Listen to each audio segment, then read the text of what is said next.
ko kayang pansinin.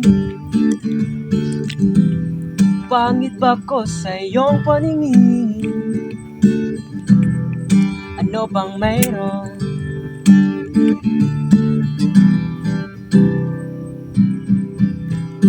Tatakot ka ba na bakala'y masaktan kita? Pero sinta, huwag kang mag-alala. Di naman ako tulad ng iba.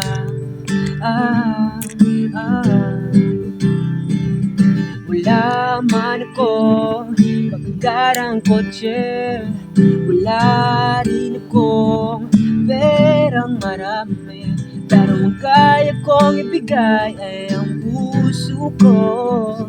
Kaya sana naman ako, pagbigyan mo na sana ako. Di naman ako tulad ng inakala mo. Di naman ako gwapo, wala ring utong, tagka ng ibigan ng iyong puso ko. Kaya wag mo na sana akong itaboy, kaso di naman ako playboy.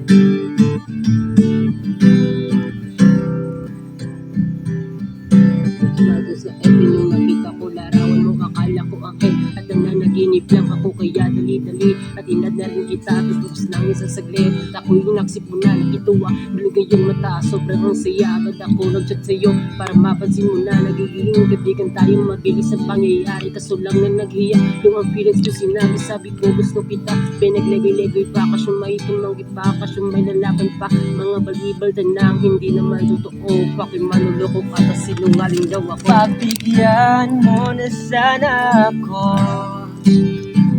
Ganda ng tandem, bro. Di naman ako tulad ng inakala mo. Di naman ako gwapo, wala ring utong, tagka ng bibigay ng iyong puso ko. Kaya wag mo na sana umitaboy, kaso di naman ako fuckboy. Mr. Bird,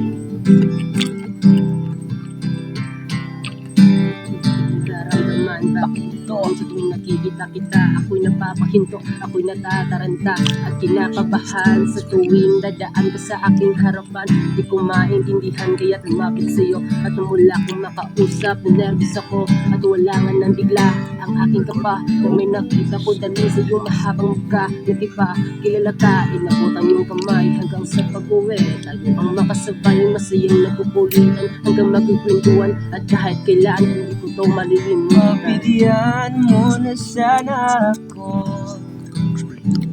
Di naman ako tulad ng inakala mo. Di naman ako gwapo, wala ring utong, tagka ng bibigay ng iyong puso ko. Kaya wag mo na sana kung itaboy, kaso di naman ako fuckboy.